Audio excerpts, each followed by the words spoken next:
porque Lorenzo tiene un congreso esta tarde en Granada, entonces bueno, vamos a intentar que... Sí, vamos a intentar que llegue. Vamos a intentar que llegue. Y Lorenzo Hernández Pallarés, el director del equipo... Hola. Lorenzo Hernández Pallarés es director del equipo específico de dificultades del aprendizaje de la Consejería de Educación de la Comunidad Autónoma de Murcia, y también le agradecemos el viaje y luego le dejaremos que continúe en la ruta. 10 segundos simplemente, hemos puesto ahí, como también tenemos parte de obligación de darle visibilidad a esto que estamos haciendo, pues ese es el hashtag con el que estamos tuiteando algunas de las intervenciones y de las respuestas de los conflictos incluso y de los debates que se han abierto, y alguno de ellos creo que ha abierto Lorenzo con la denominación, que me parece interesantísimo ya para empezar. Entonces, bueno, que si queréis contar algo por ahí por la red, pues que también estamos por ahí. Nada más, Lorenzo.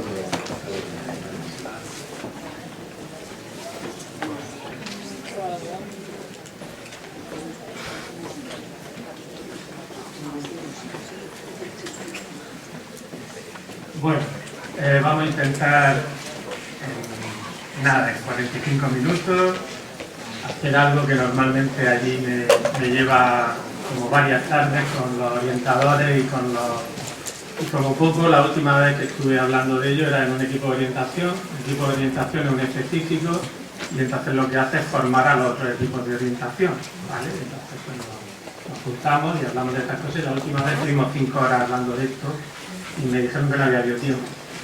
Así que vamos a ver cómo lo hacemos ahora.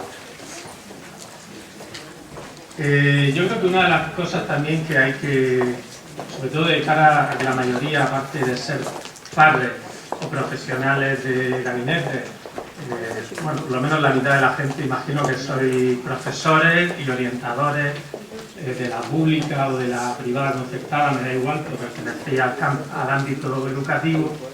Y con este tema de los trastornos siempre hay un jaleo, y es que los trastornos, desde que salió la ley de educación, perdón, la ley de sanidad, dicen que los trastornos son clínicos y pertenece su determinación y su diagnóstico al Ministerio de Sanidad, ¿vale?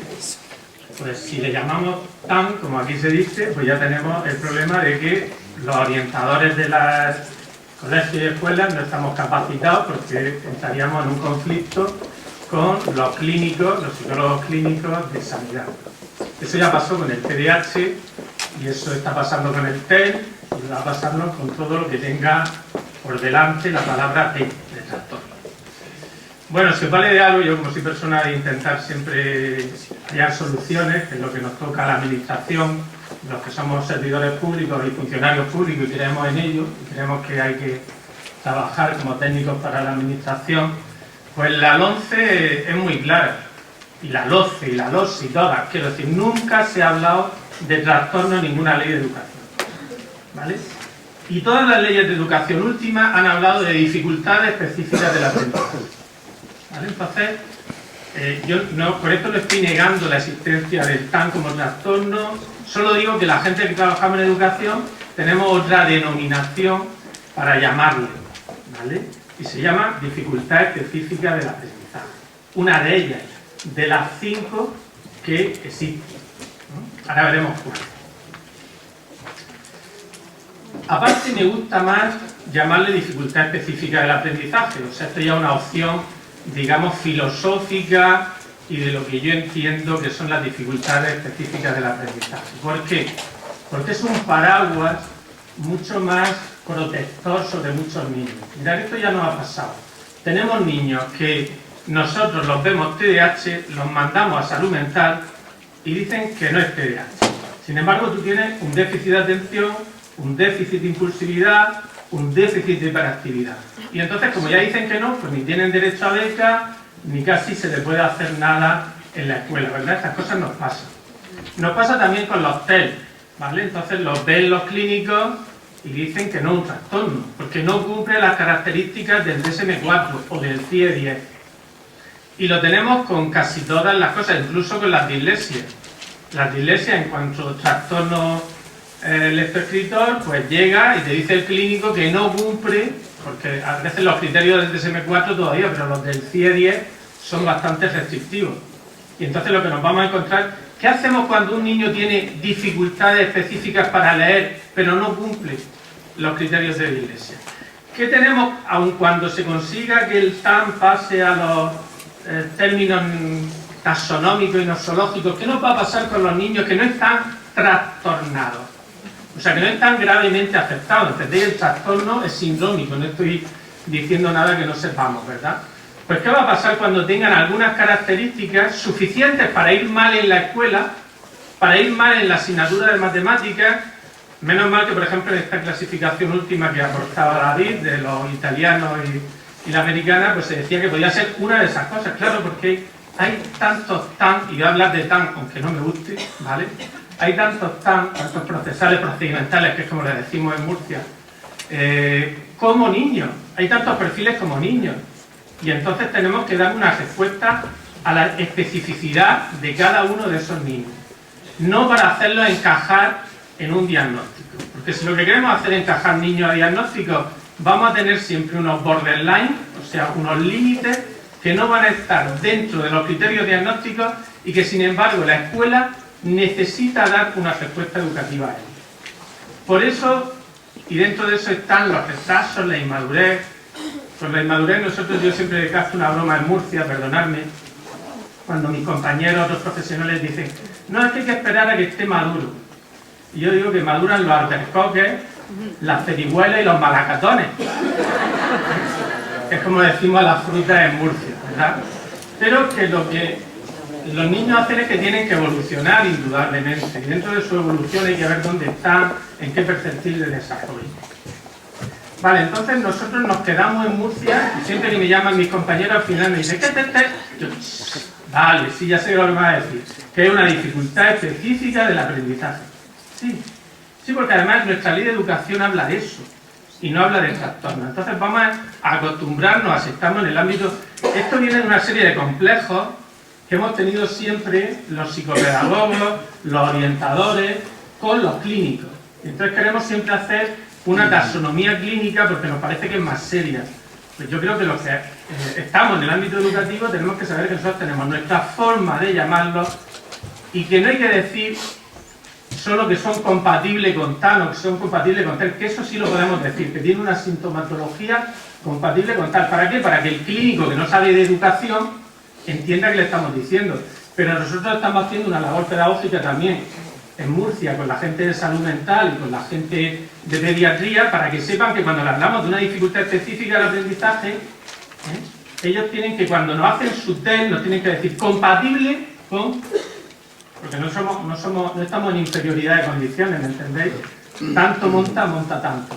Y entonces hay que tener una sensación de que los servicios de salud y los servicios de educación estamos en el mismo nivel competencial y lo que tenemos que hacer es colaborar, como han dicho aquí las compañeras de Valencia, indudablemente. Yo me quedaba antes también con la gana, cuando levantaba la mano al principio, de hablar, era que, por ejemplo, para mí fue sorprendente. Nosotros sí tenemos en el programa del niño sano en Murcia metido a los TDAH y hay una serie de descriptores que son las enfermeras y los pediatras los que los detectan en primera instancia.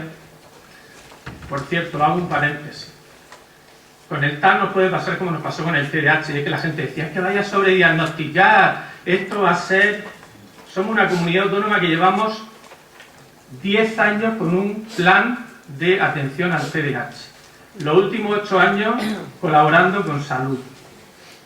Y si yo dijera que en los últimos 3 años no ha aumentado el niño de TDAH en la región de Murcia, que estamos en meseta y los buscamos y los tenemos diagnosticados, a la mayoría. Y eso ya lo sabe todo el mundo. Pero hemos hecho un sistema de triple filtrado en el cual para que un niño se diagnostique con TDAH tiene que pasar. Familia y escuela pueden decirlo. Luego pasa en el segundo nivel de filtrado, que es el orientador. Luego el orientador, como es un trastorno, lo pasa a salud mental. Y luego salud mental pasa por el psicólogo clínico y luego el psiquiatra. Y el psiquiatra, el último, los clínicos son los que dicen si es o no es. Pero para que él diga si es o no es, ha pasado por el filtro del orientador y por el filtro del profesorado y de la familia. ¿Entendéis? Entonces, no hacemos sobrediagnósticos, ni lo vamos a hacer con los TAN ni con nadie, vamos sencillamente a detectarlo. Y ese es el trabajo cuando creo que las cosas se pueden hacer bien. Vale, entonces quitémonos complejos con los clínicos y vamos a ver que cuando nosotros hacemos un diagnóstico, es un diagnóstico psicopedagógico. Y que ese diagnóstico no es para meter a los niños en una caja, es para saber qué tipo de respuesta educativa y qué adaptaciones tengo que hacer, ¿no? Una de las últimas diapositivas de David era eso, ¿qué podemos hacer a nivel educativo, ¿no? Pues una de ellas es ver qué respuesta educativa les damos. Bueno, veo ayer que paso muchas diapositivas. ¿Por qué? Porque tengo poco tiempo y tengo la mala costumbre de hacer diaporamas de 100 y pico diapositivas. Mis compañeros dicen que hago libros, ¿vale? Libros visuales, audiovisuales, porque trabajo mucho con niños con dificultades de aprendizaje y todo entra por lo audiovisual. De todas formas, yo le dejo a la asociación mi PowerPoint cuando me lo pidan los de la asociación, y si luego tienen vuestros correos, queréis compartir, yo no tengo ningún problema, porque muchas de las cosas que yo voy a poner aquí, pues las he cogido también de David, de Nerea, de Javier Quintero y de tantas otras cosas. Creo que hoy en día estamos en un mundo global y todos nos beneficiamos de no ponerle puertas al campo, ¿vale? Entonces hay que desenmascarar muchos de estos mitos, ya he hablado de algunos de ellos, y saber que desde luego los TAN es un gran desconocido y que tenemos un problema de encuadre con ellos. Como que todo eso ya ha hablado David y lo hemos cuestionado, lo voy a pasar. Lo que sí os puedo decir es que cuando yo pregunto en la escuela por un niño TAN, lo que me dicen es no entiende, no razona, escribe respuestas sin sentido, se despista, no se entera, no entiende lo que lee, a veces no organiza los materiales, no sabe hacer problemas, tiene que leer mucho para realizar una tarea. Bueno, yo lo que veo ahí es que hay una gran frustración de padres, de alumnos y de profesores. Por si se me olvida, por ejemplo, una de las cosas que hemos introducido hace 2 años en nuestro equipo, que fijaros que somos un mini equipo específico, es una PT, una profesora de pedagogía terapéutica. ¿Qué hace esa profesora de pedagogía terapéutica, aparte de todos los ayudarnos a hacer materiales para todos estos niños con dificultades específicas del aprendizaje? Pues ella tiene un programa de educación emocional, porque lo primero que hemos visto es que todos los niños con dificultades de aprendizaje, sean TAN, TDAH o dislexia o discalculia, tienen la autoestima por los suelos, algunos incluso con problemas graves de percepción de sí mismos, porque le has repetido tanto, tú no sabes, tú eres tonto, esto es que no, es que esto no es para ti, es que a lo mejor tienes que hacer algo más fácil, que al final lo que se sienten es muy desprotegidos emocionalmente. Entonces nuestro primer programa es que antes de ponernos a trabajar con ellos su TAN o su dislexia o tal, es trabajar con ellos su autoestima. Porque hemos visto que sin autoestima no hay motivación, y sin motivación no hay forma de que ellos estén bien y estén felices y estén a gusto. Si los conseguimos... Ahora, ¿qué hacemos? ¿Vamos a la clase y le hacemos ejercicio a ellos? ¿Con la PT? No. El programa es un programa que nadie sabe a qué vamos a esa clase. Se hace con toda la clase, porque si el niño tiene problemas de autoestima es porque la clase como sistema ecológico no ha sabido hacer feliz al resto, a los compañeros, y entonces lo que trabajamos es con el compromiso del profesor o profesora de la clase y con toda la clase. Y entonces vamos haciendo una serie de sesiones para mejorar la autoestima y la relación emocional de la clase. Esto daría para que mi compañera María Dolores Hurtado os dijera, de todas formas, si queréis, es una publicación de la Consejería de Educación, entráis en Educar, o entráis en Consejería de Educación, Departamento de Publicaciones de la región de Murcia, y hay una cosa que pone Programa de Educación Emocional, de María Dolores Hurtado. Y lo podéis descargar en PDF porque ella, como dice, no he inventado nada, pero he puesto en orden muchas cosas que habría sobre educación emocional. Y lo ha hecho de una forma muy accesible y yo creo que está bastante bien explicado. No puedo seguir hablando de eso, así que lo que sí os digo es que cuando ese problema está y todo el mundo está frustrado con los niños con TAN o con cualquier niño con dificultades de aprendizaje, es que el problema al final no es del niño, sino es de la escuela. ¿Me entendéis? Es una escuela que no es inclusiva en realidad. Se habla mucho de inclusividad. Y la inclusividad es que primero a estos niños hay que hacerlos visibles, está muy bien este congreso, Una escuela inclusiva, dice Santos Guerra, que es aquella que no trata a todos por igual, sino que tiene la sensibilidad de tratar a cada uno según sus peculiares necesidades. Esa es la escuela inclusiva de verdad, todo lo demás son tonterías. Fijaros que la escuela inclusiva, el modelo se hace en la UNESCO en la Declaración de Salamanca, en 1994.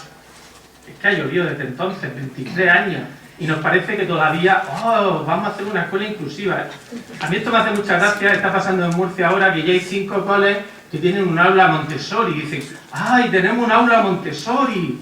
Y entonces dices, bueno, pues ya va siendo hora que la escuela nueva entrara a la escuela pública, 85 años después de que María Montessori escribiera El niño. ¿Vale? La escuela nueva. Bueno, a mí estas cosas, con la educación inclusiva pasa lo mismo.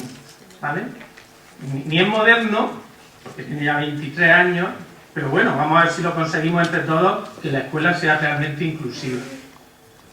Y la escuela inclusiva, Guerra o Santos Guerra habla mucho de ella, dice que necesita medidas complejas, claro que sí, porque es que estos niños tenemos que entrar con metodologías multisensoriales. ¿Vale? O sea, decía David, bueno, no fallan mucho porque nuestra escuela es más lingüística. Imaginaros los pobres TEL que están en el otro extremo. Esos fallan desde el principio. Pero estos también fallan. Como yo digo, fallan en música a veces, en la habilidad del instrumento. Los pobres hay que verlos cómo ponen los dedos para la flauta. Fallan en educación física, fallan en plástica. ¿Qué cosas hacen en plástica a veces? Aunque sean muy creativos. Quiero decir, no estoy diciendo con esto que no puedan ser buenos músicos o creativos, pero indudablemente tienen un hándicap. Lo que decía también Javier Quintero. Luego las habilidades pueden hacer que con muchas cosas, porque a veces son niños muy creativos, las suplan, pero tenemos que saber que tienen una dificultad en su área, digamos, de lo manipulativo, de lo procesal, procedimental. Bueno, entonces hay que crear alternativas creativas que nos permitan pasar de la queja a la creatividad. Uno de mis maestros, que es Claudio Naranjo, habla siempre de esto, de pasar de la queja a la creatividad. Creo que ya está... Creo que algunas personas en educación estamos cansados de que todo el mundo diga, ya, pero es que tengo 30 alumnos, ya, pero... Bueno, yo este verano estaba dando cuestiones de este tipo en Colombia y me decían, claro, es que nosotros con 55 alumnos no se puede hacer nada. Y yo decía, ¿cuántos? Bueno, algunos tienen hasta 60. Claro, así no se puede hacer nada. Si tuviéramos 40 sería estupendo. O sea, yo me voy a traer a algún maestro de Colombia para que... Con esto no estoy diciendo que no defienda que hay que bajar las ratios, que no hagáis un uso parcial o literal de lo que digo, porque a veces hacer uso literal de las cosas que tiene que decir una persona aquí, que en 40 minutos tiene que decir muchas cosas, pues nos mete a veces en un brete difícil, ¿vale? Porque cuando uno explica las cosas, pues las explica con cierta forma. Pero ¿entendéis esto? O sea, la escuela tiene que dejar de quejarse. Tenemos que seguir reivindicando sindicalmente y políticamente. Pero mi espacio, una vez que estoy en el aula, es que tengo lo que tengo. Y con lo que tengo yo tengo que trabajar. A mí al principio, hace unos años, había profesores que me decían, claro, es que has venido aquí a meterme 2 TDAH, 3 disléxicos, un TAN. Y yo digo, no te he traído a nadie, los tenía. Los has tenido siempre, pero antes eran los malos, los patosos, los que no servían para nada, los raritos, ¿sí? Los frikis, los que... no, yo vengo a decirte qué les pasa. Y además que no es porque no quieran, es porque no pueden. Y si ellos no pueden, el que tiene que cambiar eres tú, tu metodología. Sé que no es fácil, no, con esto no estoy diciendo, yo admiro a todos los... No, que nadie, ningún profesor crea que estoy haciendo una crítica al profesorado, al contrario, yo sería incapaz de meterme ni siquiera con 20, por eso soy psicólogo y no soy profesor, ¿vale? Todo hay que decirlo, ¿eh? Admiro mucho el trabajo del profesorado, pero hay que saber que indudablemente quejándonos no conseguimos resolver los problemas ni nuestros ni de los niños. Si me permitís, antes de entrar en esto, os quería poner un vídeo, por lo menos que os quedéis con un buen sabor. ¿Por qué os quería poner un vídeo? Seguro que lo conocéis. ¿Conocéis el cuento por 4 esquinitas de nada? No sé si se va a oír. Ah, sí. Por 4 esquinitas de nada. Cuadradito juega con sus amigos. Ring casa grande. Pero Cuadradito no puede entrar. No es redondo como la puerta. No es redondo como la puerta. Cuadradito está triste. Le gustaría mucho entrar en la casa grande. Entonces se alarga, se tuerce, se pone cabeza abajo, se dobla, Se dobla, se pliega, hace el pino. pero sigue sin poder entrar. ¡Sé redondo!, le dicen los redonditos. Le dicen los redonditos, es redondo. Cuadradito lo intenta con todas sus fuerzas. Te lo tienes que creer. Claro, es que no le ponen motivación y esfuerzo, es que no te lo crees. Soy redondo, soy redondo, soy redondo. ¿Qué va a hacer el pobre? Pues todo lo posible. Pero no hay nada que hacer. ¿Qué podemos hacer? Es una buena pregunta. Es diferente y nunca será redondo. Pues que tendremos que cortar las espinas, dicen los redonditos. ¡Oh, no!, dice Cuadradito. ¡Me dolería mucho! Dice que no, que le dolería Los mucho. redonditos se reúnen en la sala grande, hablan durante mucho tiempo.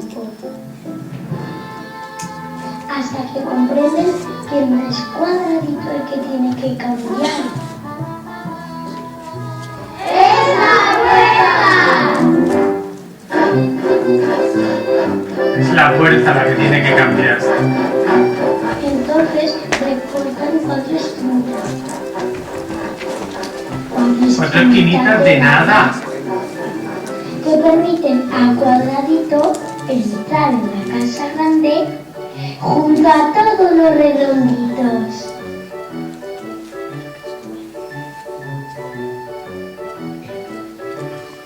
Bueno, ¿verdad? Qué fácil en un cuento, ¿verdad? Vamos a ver si podemos hacer realidad los cuentos. Aquí no lo sabéis, pero soy presidente también de la Asociación Iberoamericana de Cuentoterapia y lo que intentamos es también utilizar los cuentos pues, para cambiar un poco el mundo. A veces yo podría haber dicho muchas más cosas, pero creo que con el cuento ha quedado claro, ¿verdad? Porque el cuento también es del hemisferio derecho, ¿vale? El simbolismo es también del hemisferio derecho. Bueno, y si queremos hacer una escuela inclusiva de verdad, y eso fue lo que... Mirad, este modelo que es el de Bott y Aiscoff, que es del año 2002, yo ni lo conocía. Yo me puse como director de... En Murcia se creó el equipo de dificultades de aprendizaje, dificultades específicas de aprendizaje TDAH, y cuando lo creamos, pues primero estaba yo solo, antes me preguntaba David, ahora ya vamos estamos ya 2 orientadores y media, la pobre, que es la media, y la Pepe, ¿vale? Normalmente en Murcia los específicos son 5 personas, pero como se creó en plena crisis, pues siempre es una lucha para conseguir ser como los demás y me van dando trocitos de equipo hasta que tenga el puzzle. Pero lo que dije es cómo podemos cambiar esto, cómo podemos cambiar hace 7 años el que los TAN se les conociera a los disléxicos, se les conociera a los TDAH y cómo hacer que la escuela los sintiera como alumnos suyos. ¿Vale? Entonces pensé, tiene que ser de una forma inclusiva. Y sin leer a este modelo, pues empezamos a hacer cosas en torno a la inclusividad. Lo que dice el modelo, ¿vale?, es que tiene que haber una cultura que sea inclusiva, tiene que haber una política que sea inclusiva y tiene que haber unas prácticas que sean inclusivas. Ahí está. Y entonces, ¿cómo conseguimos esto? Pues mirad, nosotros lo que hemos hecho allí en estos años y lo que seguimos haciendo y por lo que seguimos luchando todos los profesionales es por algo que parece muy sencillo. ¿Cómo hacer una cultura inclusiva? Pues haciendo visibles a los invisibles. Y uno de los problemas que tenía cuando empecé director de este equipo, director y único miembro, fue, claro, director y único miembro. Nos llevábamos muy bien, yo siempre decía que éramos el equipo con más capacidad de entendimiento de todos. Yo decía una cosa y nadie me lo discutía. Así que siempre estábamos de acuerdo en todo. Yo siempre le mandaba a mi jefe de servicio y decía por unanimidad. Y él, Juan, se reía mucho con esas cosas porque a mí me gusta hacer las cosas un poco con humor y con amor, que son dos cosas que hacen falta en educación. Bien, y entonces lo primero es cómo lo hacemos visibles si nadie los ve, si todo el mundo dice que es que no quieren, que es que no están motivados o es que no valen. Bueno, pues lo primero es sabiendo que existe. Entonces yo me encontré con que había nada más que 40 alumnos con TDAH diagnosticados, TAM no había ninguno, disléxico había 100 y pico, TEL había 40 y tantos. En total yo tenía unos 1.200 alumnos diagnosticados, sumando a todos. ¿Sabéis cuántos hay ahora? 18.000, ¿vale? En 7 años. Sí, la estadística del Ministerio es que en la Comunidad de Murcia debe tener el agua algo especial, porque porcentualmente tenemos más TAM que nadie. Menos mal que también tenemos más de altas capacidades que nadie, porque hay un equipo. O sea que tenemos los dos extremos de la cola de la tal, con más porcentaje que nadie. No es cierto que tengamos más que nadie. Es que es una comunidad autónoma que se ha preocupado de buscar. En murciano se dice hacer esperfollo. El esperfollo es cuando tú tirabas los granos al aire y le ibas quitando la cáscara, ¿no? Y te quedabas con el grano. Pero estamos buscando el grano. Y entonces todos los orientadores, y eso siempre se lo tendré que agradecer a todos mis compañeros. Sí, porque se me quiere la voz, porque sé que esto está siendo posible porque mis compañeros no se quejan. Mis compañeros no me ponen a los pies de los caballos. Porque lo primero que les digo es, y perdónenme la expresión, digo, si fuera tu hijo, ¿qué haría? Y entonces la gente le duele, ¿vale? Y le toca. Y entonces al final la gente dice, mira, me vuelves loco, pero venga. Eso era al principio, ahora ya nadie me dice me vuelves loco. Ahora lo que decimos es, ¿cómo es que las demás comunidades autónomas no están haciendo esto? ¿Cómo puede ser que todos estos niños sigan sufriendo? Casi un maltrato institucional.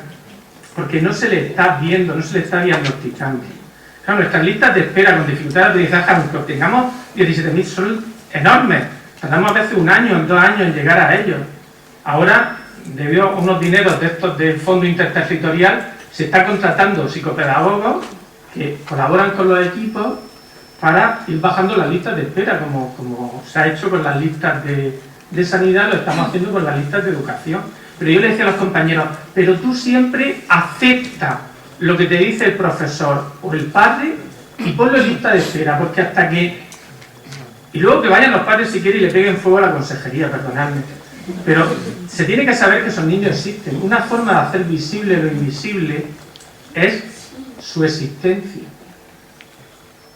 Si yo lo que me dedico como orientador es a decir, bueno, después ya lo veré, ya me lo mandas después, que esto yo no lo puedo ver.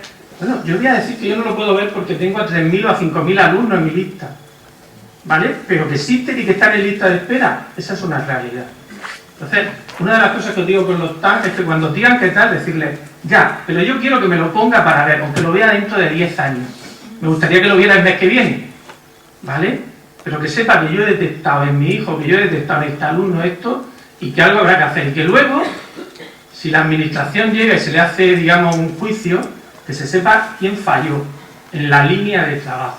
Entonces yo a mis compañeros les digo, vosotros como orientadores no digáis nunca que no. Otra cosa es que no, que tengamos una lista de espera enorme, da igual. Bueno, y eso es crear una... Claro, en el momento en que fuimos haciendo un censo y ese censo fueron empezando a subir número de alumnos en lista de espera y diagnosticados, ¿qué pasó? Pues empezaron a hacer visible lo invisible. Cuando en el programa Plumier, cuando en los programas cuando el consejero tiraba a mano, lo llamaban para un congreso de esto y de pronto veía, si es que hay 7.000 alumnos con dislexia, claro, ahora ya no puede decir que sea una pequeña población, ¿vale? Otra forma de crear cultura inclusiva es, claro, hacer formación, hacer congresos, hacer jornadas, hablar de ellos, que estén en los medios de comunicación, y luego crear una política inclusiva, ¿vale? Hay que crear una legislación y una normativa, que no pueden estar abandonados de la mano de Dios, porque lo único que hay es en la LOSE que dice se atenderá a las dificultades específicas del aprendizaje, y ya. Claro, pero eso es la ley. La ley necesita decretos, órdenes, resoluciones e instrucciones.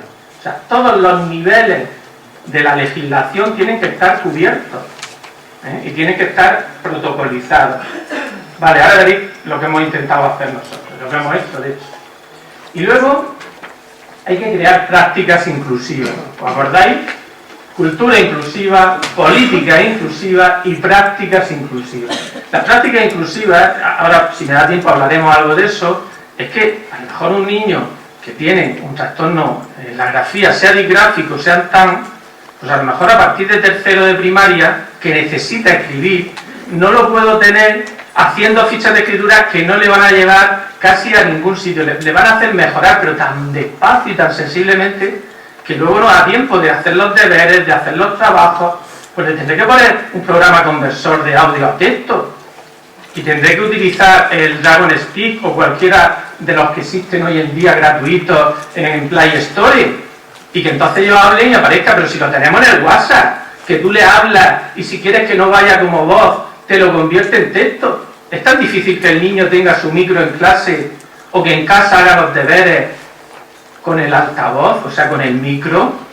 Pues no estoy hablando de ciencia ficción, porque todo eso es posible. Las TIC están al servicio y son adaptaciones curriculares de acceso material, que no son solo para los ciegos de la 11, que no son solo para los motóricos, que son para todo el alumnado. Y el alumno con dificultades de aprendizaje hay que saber que a partir de tercero, en la mayoría de casos, no necesita ya mecanismos reeducativos, ¿vale? Necesita mecanismos compensadores, porque hay que compensar, hay que cortar las 4 esquinitas de la puerta de la escuela. Vosotros no os podéis ni imaginar las peleas que yo tenía cuando decía esto, cuando yo decía que el niño se podía llevar la tablet o el portátil, y al final el profesor lo tomaba como una medida de buena voluntad. Bueno, si quiero, cada día tenemos una legislación que dice que sí, y que están obligados, pero claro, tiene que haber una legislación, porque si no, andamos siempre en la buena voluntad del profesorado que quiere.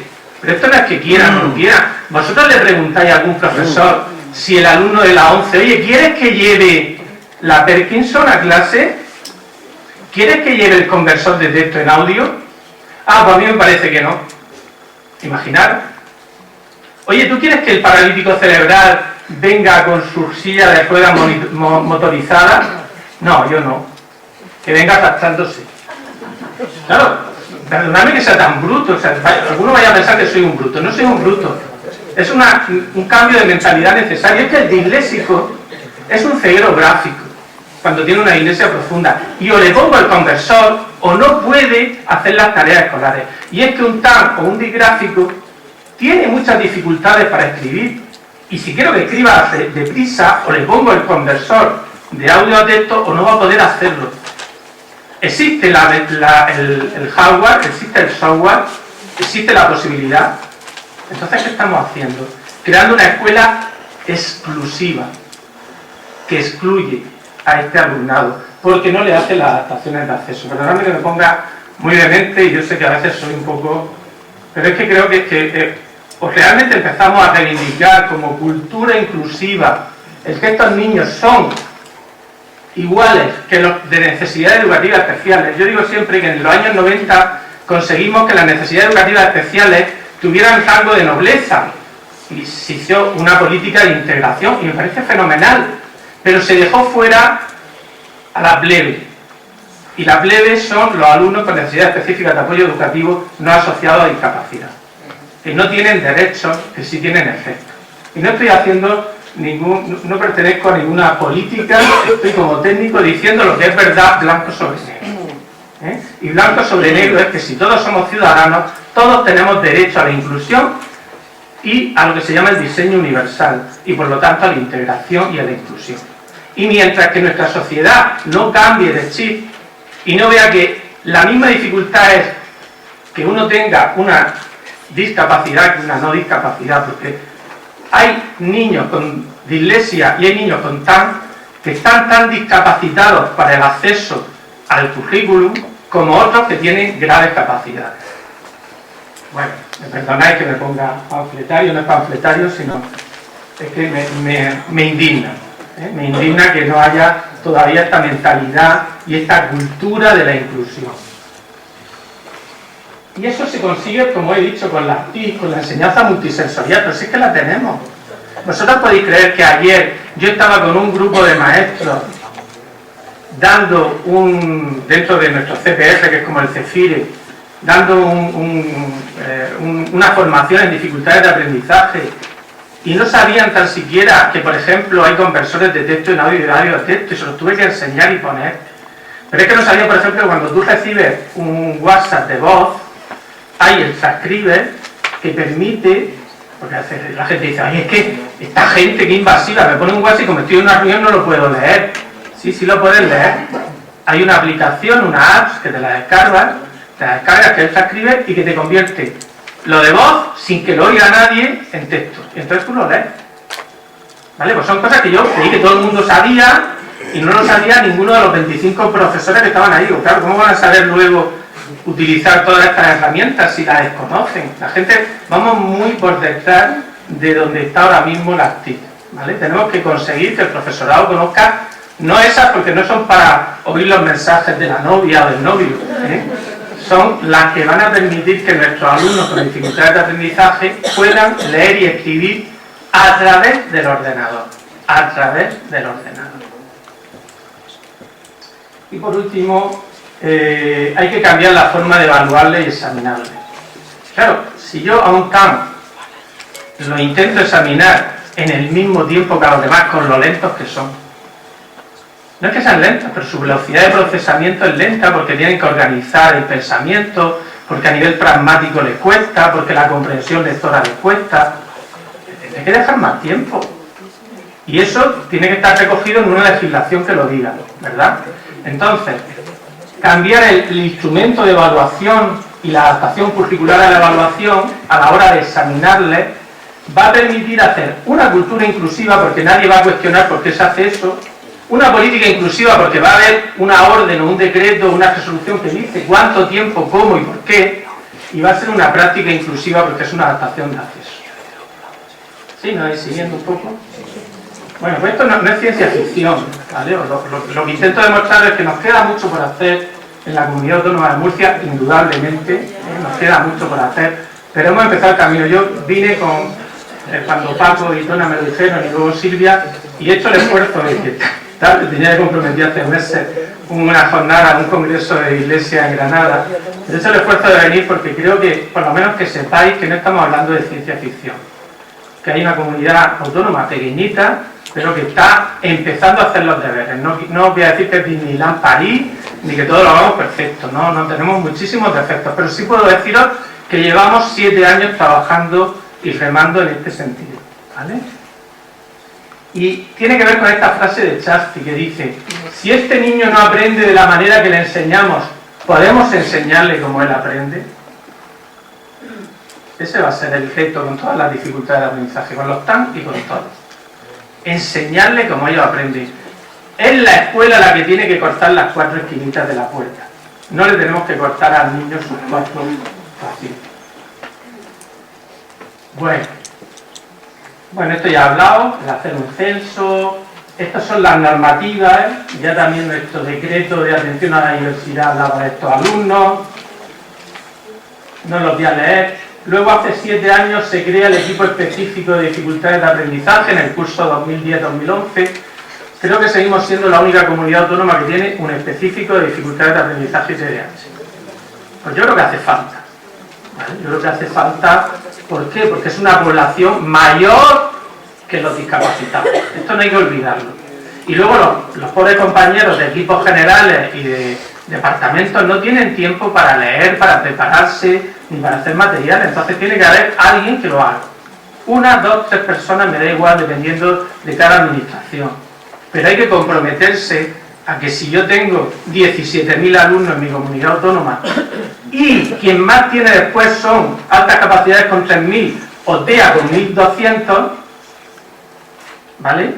O que motóricos, que tienen un equipo de 5 personas, tienen 300, no estoy diciendo que sean menos importantes ni más, quiero decir que aunque sea por número, no pido tener 5 veces más, pero por lo menos tiene que haber alguien que se encargue de esos alumnos. Y tampoco, mientras no haya equipos específicos de dificultades de aprendizaje y TDAH, van a seguir siendo también invisibles. Porque no va a haber nadie que los defienda, ¿vale? Porque al final cada uno defendemos, como decía Javier Quintero, ¿no? Cuando tienes martillo ves clavo, ¿no? Bueno, pues tenemos este defecto, los que vemos las dificultades de aprendizaje, pero por lo menos vemos los clavos, que son los alumnos con dificultades. El 24 de marzo ya se creó oficialmente el equipo, en el BOD y todas estas cosas, empezábamos a verlo, y sí os puedo decir que la resolución nuestra de dificultades de aprendizaje, porque ya teníamos el decreto y la orden de atención a la diversidad, se hace en diciembre de 2012. Salió publicado en el boletín oficial del 22 de diciembre. Yo dije, a nuestros niños les ha tocado la lotería, ¿vale? Porque fue el día 22 de diciembre. Sí, claro, le ha tocado la lotería, porque de pronto ya todo el mundo sabía qué había que hacer, cómo había que hacerlo. Nuestra resolución es un ejemplo para otras muchas comunidades autónomas que no la han hecho, pero que a lo mejor podrían hacerlo. Y es sencillamente explicar quién lo hace, cómo lo hace y cuándo se hace, ¿vale? Hicimos, claro, una clasificación, ¿vale? Atendemos a todos los niños de infantil, primaria, secundaria, bachiller y ciclos formativos, o sea, menos universidad. No solo a los de la obligatoria, sino también a los de las no obligatorias. Y de los colegios públicos y privados concertados, o sea, menos los privados, que son 4 en Murcia, a todos. Y aún así, si nos piden ayuda, al final vamos, ¿vale? Bien, ¿y quiénes son estos alumnos con dificultades? Pues yo siempre digo que son los 5 hermanos y los 2 primos hermanos. Los 2 primos hermanos son el TDAH y los límites, que también los atendemos. Digo que son primos hermanos porque no tienen una dificultad específica del aprendizaje, ¿verdad? El TDAH tiene una dificultad de aprendizaje asociada al déficit de atención, pero no lo tiene para leer o para escribir. Si lo tiene para leer y para escribir, es secundaria a su déficit atencional y a su impulsividad. Igual pasa con los límites. Pues tienen que son más lentos, que les cuesta más. Entonces, ¿quiénes son las 5 dificultades específicas del aprendizaje? Pues las del lenguaje oral. Pusimos TEL para que la gente supiera que estábamos hablando, pero es más que los TEL, os vuelvo a decir, no son los TEL, no es igual a TEL, sino además de los de aprendizaje de la escritura, incluida la bigrafía y la discografía, los de aprendizaje de las matemáticas, incluida la discalculia, y los aprendizajes pragmáticos, procesales, procedimentales, incluidos los TAP. O sea, si a alguien le interesa, desde hace 5 años la Comunidad Autónoma de Murcia habla de los TAP. Creo que es la única que tiene una resolución o algo legalmente en donde aparezca esta palabra y donde se hable de estos alumnos. Y no lo digo de verdad para echarme flores, sino para decir, impulsar en vuestras comunidades autónomas que esos alumnos tengan derecho a estar. Nosotros ahora uno de los problemas que tenemos es que los diagnósticos, el plumier que está hecho sobre el modelo del Ministerio no nos permite, porque el Ministerio se niega a que pongamos los procesales procedimentales, porque dice que como en las demás comunidades autónomas no está, que eso les produce como un problema luego de sociométrico. Porque claro, se les quedan alumnos que no saben dónde están. Eso lo están, pero bueno, yo creo que cuando todas las comunidades autónomas legislen sobre TAM, pues se podrán poner, nosotros los ponemos como dificultad específica del aprendizaje y ponemos una que pone otro, y entonces si los orientadores ponen procesal procedimental compatible con TAM, ¿vale?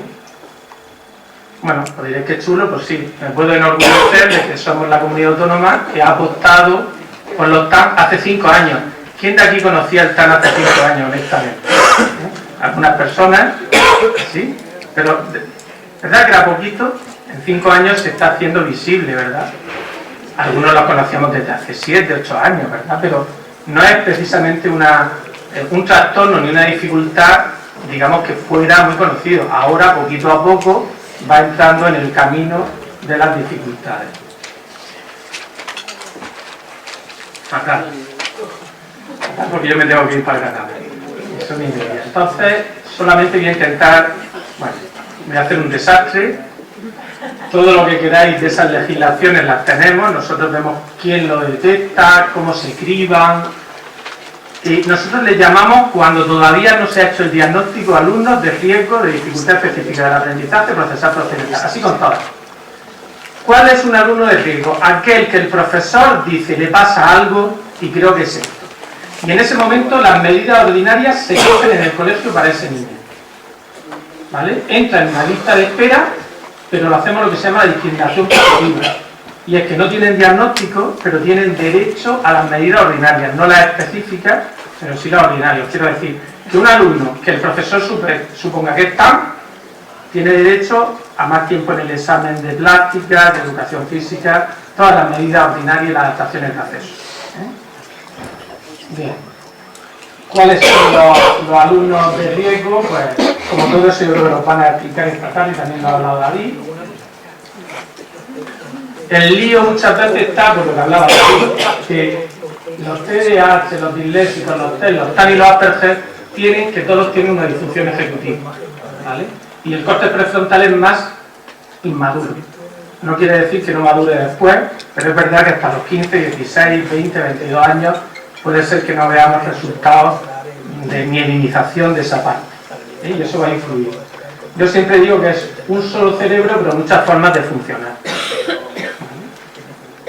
Bueno, peculiaridades, lo paso, competencias que son inversas alteradas, competencias, todo esto es lo que creo que vaya a ver esta tarde también. Así que, ¿cuáles son las medidas ordinarias? Sobre todo lo que nosotros hacemos es el plan de trabajo individualizado, ver las adaptaciones del currículo, que son todas estas, todo esto está en nuestra legislación, está en una legislación que dice esto. Bueno, pues sí, son varios folios, porque el profesorado no le puedes decir adaptaciones de acceso a la evaluación, las que mejor te parezcan.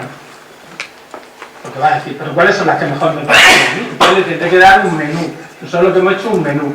Luego cada profesor o cada orientador decide si va a potenciar las TIC, si va a cuidar la ubicación del alumno, si va a fragmentar las tareas, pero nosotros le decimos cuáles son a las que tiene derecho el niño.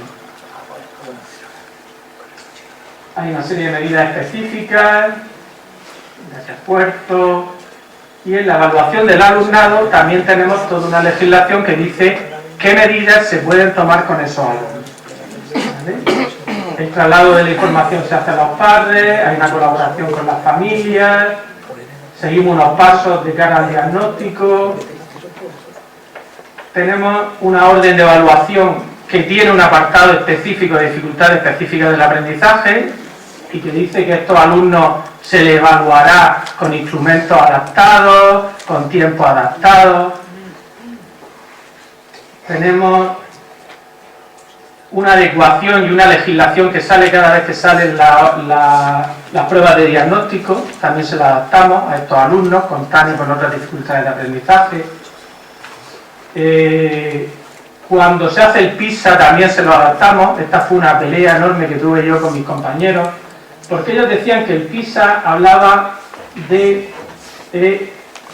dificultades cognitivas, pero no leían este documento que es de la OCDE, que dice claramente que las dificultades cognitivas a las que ellos se refieren, que necesitan adaptaciones en el PISA, son los disléxicos, disgráficos, discalcúlicos, deficiencias de visual percepción, los TAM, y los TDAH. Qué cosa, ¿verdad? Me tuve que pelear con la gente de la Consejería de Educación, con Inspección y con los servicios jurídicos hasta que les llevé este documento en inglés de la OCDE y se cayeron del burro, y entonces ahora cuando se hacen las adaptaciones de evaluación o del PISA, pues se les da tiempo, se les leen los exámenes, cosas que son lógicas, pero no se hacían, ¿vale?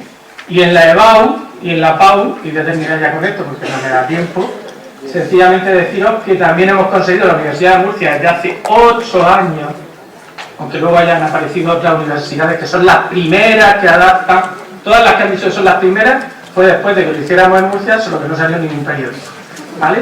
Pero sí os lo puedo asegurar, y se hacen todas estas medidas, y se cumplen, y se tienen reuniones previas con el Servicio de Atención a la Diversidad de la Universidad, y con la comisión de la PAU y ahora de la EBAU, y a todos estos niños se les pone en un aula aparte, se les da más tiempo, 15 minutos en cada examen, se les lee, se le ayuda con las preguntas y se tiene cuidado a la hora de corregirlos, porque son anónimos, pero saben que todos son de dificultad de aprendizaje. Entonces, quien le toca hacer eso no tiene en cuenta la falta de ortografía, no tiene en cuenta la grafía, tiene en cuenta el fondo de las preguntas. Resultado, el 98% de los alumnos que se presentaron con dificultades de aprendizaje y TDAH aprobaron la PAU, que fueron 102.